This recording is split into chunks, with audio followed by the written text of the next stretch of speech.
मैंने सुना है कि जीवन का 10% वह है जो आपके साथ होता है। जीवन का 90% इस बात पर निर्भर करता है कि आप कैसे प्रतिक्रिया करते हैं।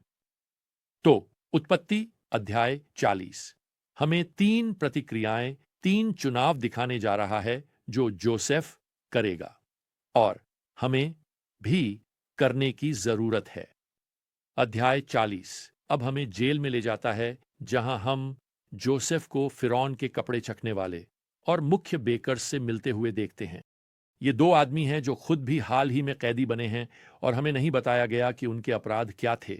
हालांकि उनमें से एक शायद फिरौन को जहर देने की साजिश में शामिल था। दोनों जेल में डाल दिया गया है जबकि एक जांच चल रही है। पद 4 कहता है, रक्षक का कप्तान जोसेफ को उनके साथ रहने के लिए नियुक्त करता है और वह उनकी सेवा करता है। वैसे रक्षक का कप्तान एक शीर्षक है जो पहले पोटिफर के लिए इस्तेमाल किया गया था, इसलिए यह संभव है कि यहां पोटिफर का ही जिक्र हो रहा हो। अगर यह सच है तो इसका मतलब है कि उसे हमेशा पता था कि जोसेफ वास्तव में निर्दोष था। अब पद 4 हमें बताता है कि उसे नियुक्त किया गया, यानी जोसेफ को फिरौन के दरबार के इन उच्च रैंक के सदस्यों की देखभाल करने के लिए। और जोसेफ अपनी कठिनाइयों के बावजूद उनकी देखभाल करता है। वास्तव में उसकी पहली प्रतिक्रिया हमारे लिए एक महत्वपूर्ण सिद्धांत को उजागर करती है। यह रहा, लोगों की परवाह करना, भले ही आप खुद को अनदेखा महसूस करें, दूसरों के प्रति एक उदार प्रतिक्रिया है। अब मैं चाहता हूं कि आप देखें कि यहां पद 4 में कहा गया है कि जोसेफ विशेष रूप से और व्यक्तिगत रूप से उनकी देखभाल करता था। हेब्रू क्रिया का मतलब है कि वह उनकी देखभाल कर रहा है। अब जोसेफ सिर्फ उनकी परवाह नहीं करता, वह सचमुच उनकी देखभाल कर रहा है। आप जानते हैं, यह कहना आसान है कि आप किसी की परवाह करते हैं जब आप अपने आरामदायक कुर्सी पर बैठे होते हैं, लेकिन किसी की परवाह करना मतलब है कि आपको उस आसान कुर्सी से उठकर उनके लिए कुछ करना होगा।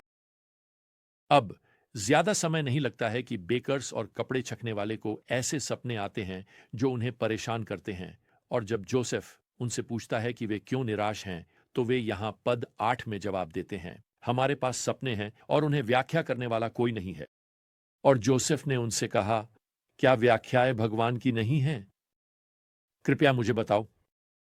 अब फिर से जोसेफ की प्रतिक्रिया एक दूसरा सिद्धांत उजागर करती है जो हमारे लिए बहुत प्रासंगिक है। दूसरों को भगवान की ओर इंगित करने का चुनाव करना, भले ही आपकी अपनी राह कठिन हो, यह विश्वास का एक बड़ा बयान है। मेरा मतलब है, यहां ये लोग हैं, मिस्र के झूठे देवताओं से घिरे हुए, और जोसेफ उन्हें एलोहीम, अपने भगवान, महान संप्रभु भगवान से परिचित करा रहा है, जो जीवन के पहेलियों की व्याख्या करने में सक्षम है। व्याख्या उसी की है। जोसेफ द्वारा यह कितना बड़ा विश्वास का बयान है, खासकर जब, वैसे यह मत भूलिए, उसके कोई भी सपने सच होते हुए नहीं दिख रहे हैं। क्या आपको वो सपने याद हैं? तो अब इसके लिए अध्याय 40 के बाकी हिस्से में जोसेफ कपड़े छकने वाले और बेकर्स के सपनों की व्याख्या करता है। प्याले वाला, खैर, उसे 3 दिन में अपनी नौकरी वापस मिल जाएगी। बेकर्स वापस काम पर नहीं जा रहा है। दरअसल उसे रिटायरमेंट की भी जरूरत नहीं पड़ेगी, क्योंकि खैर उसे फांसी दी जाने वाली है। स्पष्ट रूप से बेकर्स वह था जो फिरौन को जहर देने की कोशिश में शामिल था। 3 दिन बाद यही होता है, उसे फांसी दी जाती है। अब कपड़े छकने वाला काम पर जाने से पहले मैं चाहता हूं कि आप यहां जोसेफ की इस दयनीय विनती को सुने जो पद 14 में है। कृपया मुझ पर कृपा करें और मुझे फिरौन से याद दिलाएं और इस जगह से मुझे बाहर निकालें, क्योंकि मैं सच में हिब्रू भूमि से चुराया गया था और यहां भी मैंने कुछ ऐसा नहीं किया कि मुझे जेल में डाल दिया जाए। अब जोसेफ के लिए एक उचित सुनवाई की मांग करने में कुछ भी गलत नहीं है, लेकिन यहां पद 23 में हमें सीधे बताया गया है, मुख्य कपड़े छकने वाले ने जोसेफ को याद नहीं किया, बल्कि उसे भूल गया। ओह आदमी, जोसेफ के पास इस बिंदु से कड़वा और गुस्सा होने के लिए हर कारण है। हालांकि अध्याय 40 के अंत और अध्याय 41 की शुरुआत के बीच 2 साल बीत जाते हैं, लेकिन कड़वे होने के बजाय जोसेफ एक और महत्वपूर्ण चुनाव करता है। यह है उसके लिए भगवान के समय पर भरोसा करना। इसे इस तरह से समझिए, हम इसे एक सिद्धांत के रूप में कह सकते हैं। भगवान के समय पर भरोसा करना, भले ही आप भविष्य के बारे में अनिश्चित हों, आपके भगवान के साथ चलने को गहरा करने का एक शानदार तरीका है। अब हम कैसे जानते हैं कि जोसेफ की आस्था वास्तव में हरी हुई इन अगले 2 सालों में? खैर, क्योंकि बाद में यहां अध्याय 45 में वह गवाही देता है कि उसे पता था कि भगवान हमेशा काम कर रहे थे। तो वह 2 लंबे सालों तक इंतजार करता है और फिर अचानक उसके लिए भगवान की योजनाएं एक मोड़ लेती हैं और आप लगभग देख सकते हैं कि जोसेफ के जीवन की जेल की कोठरी में सूरज की रोशनी प्रवेश कर रही है।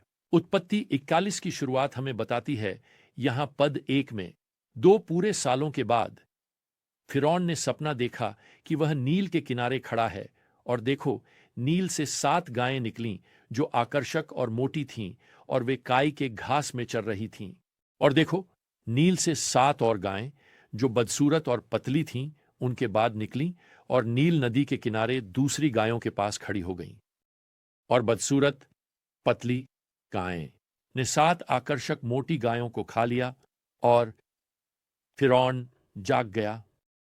अब फिरौन का सपना गायों के बारे में है। इसके तुरंत बाद एक और सपना आता है जिसमें 7 अच्छे अनाज के बालियां हैं जो 7 पतली बालियों द्वारा निगल ली जाती हैं। अब राजा तुरंत अपने बुद्धिमानों को बुलाता है, लेकिन वे बस अपने पजामे में खड़े रहते हैं, बिल्कुल भी मदद नहीं करते। लेकिन फिर यहां श्लोक 9 में प्याला कपड़े छकने वाला उस युवा सपनों के व्याख्याकार को याद करता है जो जेल में था, और कुछ ही मिनटों में अधिकारी जोसेफ को उसकी जेल के कपड़ों से बाहर निकाल रहे हैं। पद 14 हमें बताता है कि वे उसे साफ कर रहे हैं और शेव कर रहे हैं। उसे शायद एक हेयर कट भी दिया गया है और वे उसे फिरौन की अदालत में ले जा रहे हैं।